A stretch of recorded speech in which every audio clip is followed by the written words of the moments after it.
Hello, ഇന്ന് ഞാൻ ഉണ്ടാക്കാൻ പോണത് നല്ല സൂപ്പർ ടേസ്റ്റുള്ള കൊള്ളിപ്പുട്ട്. കൊള്ളി ദേ ഞാനിവിടെ എടുത്ത് വെച്ചിട്ടുണ്ട്. ഈ കൊള്ളി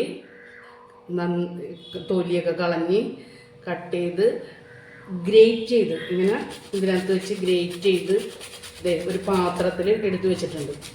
ഇത് മുഴുവൻ ചെയ്ത് നിങ്ങളെ ബോറടിപ്പിക്കുന്നില്ല എന്ന് കരുതി ഞാൻ നേരത്തെ ചെയ്ത് വെച്ചാണ്. ഇത് ചെയ്തെടുക്കൽ ഇത്തിരി പണിയാണ്. അതിനെന്ത് ചെയ്യുമെന്ന് വെച്ചാൽ ഞാൻ രാവിലെ തന്നെ എടുത്ത് വെക്കും. എന്നിട്ട് കുറേ ഇടയ്ക്കിടയ്ക്ക് ചെയ്യും, ഇടയ്ക്കിടയ്ക്ക് മാറ്റി വെക്കും. അങ്ങനെയാണ് ചെയ്യുന്നത്. എന്നിട്ട് ഇത് പിഴിഞ്ഞെടുക്കുക.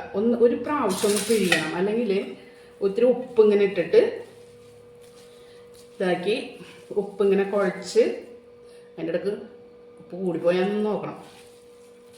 ഇത് കുഴച്ചിട്ട് പിഴിഞ്ഞ് ഞാൻ ഒരു പാത്രത്തിൽ കുറച്ച് അരിപ്പൊടിയും കുറച്ച് തേങ്ങ എല്ലാം കൂടെ മിക്സ് ചെയ്ത് വെച്ചിട്ടുണ്ട്. അതിനകത്തേക്ക് ഇത് ഇട്ട് കൊടുക്കാം.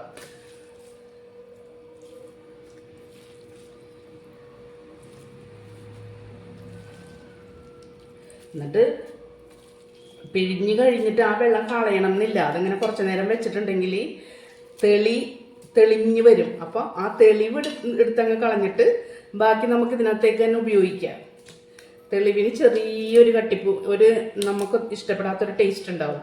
അതുകൊണ്ട് അത് കളയാം, മറ്റേത് നമുക്ക് തന്നെ ഉപയോഗിക്കുകയും ചെയ്യാം. അപ്പോൾ വേറെ വെള്ളമൊന്നും ചേർക്കേണ്ടി വരില്ല. അരിപ്പൊടിയും ഇതെല്ലാം കൂടി ഇതാക്കുമ്പോൾ കുഴച്ച് കഴിയുമ്പോൾ ശരിക്കും പുട്ടുണ്ടാക്കാനുള്ള അതേ ഒരു പരുവത്തിൽ വരും. എന്നിട്ട് വെള്ളം കുറഞ്ഞു പോയെങ്കിൽ നമുക്ക് ഇതിൻ്റെ അടി ഊറ്റിയിട്ട് അത് ശരിക്കും ഇങ്ങനെ പൊടി പോലെ തന്നെ ഉണ്ടാവും. അപ്പോൾ അത് ഇട്ടാൽ മതി. അപ്പോൾ ആവശ്യത്തിനുള്ള നനവാവും.